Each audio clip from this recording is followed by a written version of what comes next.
Elle est signée Liseron Boudou et Guillaume Aguerre. On ne les a pas vus sur les ronds-points. Pourtant, les habitants des banlieues se disent directement concernés par les revendications des Gilets jaunes. Ce soir, c'est entraînement de boxe dans le quartier La Dame Blanche-Nord à Garges-les-Gonesse. Une ville cosmopolite où un tiers des habitants a moins de 20 ans. Cédia est coach sportive.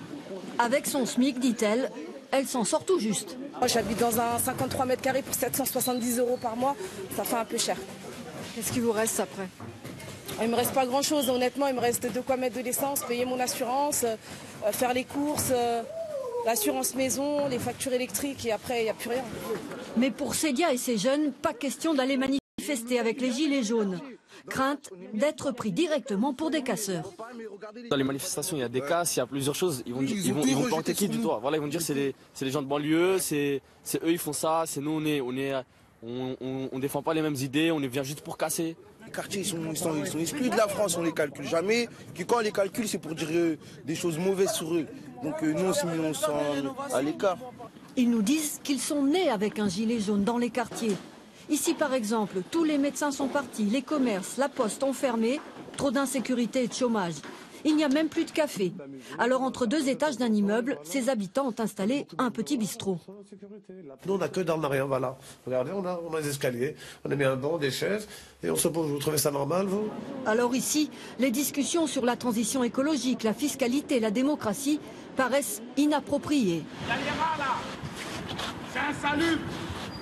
C'est là les rats là, sont dans mon hall là. Ici c'est la mort, il n'y a rien, c'est pourri.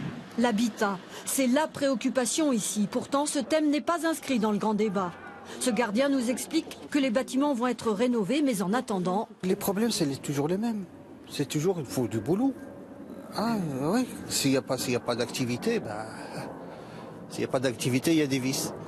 Dans certaines cités, le chômage peut même atteindre 50% chez les 18-25 ans. Pourtant, ce soir, au grand débat organisé dans une maison de quartier, les jeunes sont absents. Les maires parlent pour eux, cachent. Monsieur Macron, on n'a pas choisi d'être au chômage. Ça, c'est notre colère. C'est d'être considérés comme des moins que rien. Avec ce sentiment d'être continuellement stigmatisés. Moi, quand je cherche du travail, personnellement, l'employeur... Ah, vous êtes de Villers-le-Bel, oui. J'ai l'impression de porter cette étiquette. En fait, je viens de cette ville.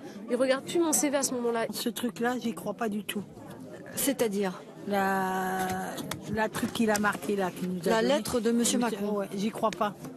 Vous ne croyez pas, quoi? Non, parce que il va rien donner, il va rien. C'est pas vrai. On n'a rien. On n'a rien. On fait que payer, payer, payer. Plutôt sceptiques, les habitants des quartiers.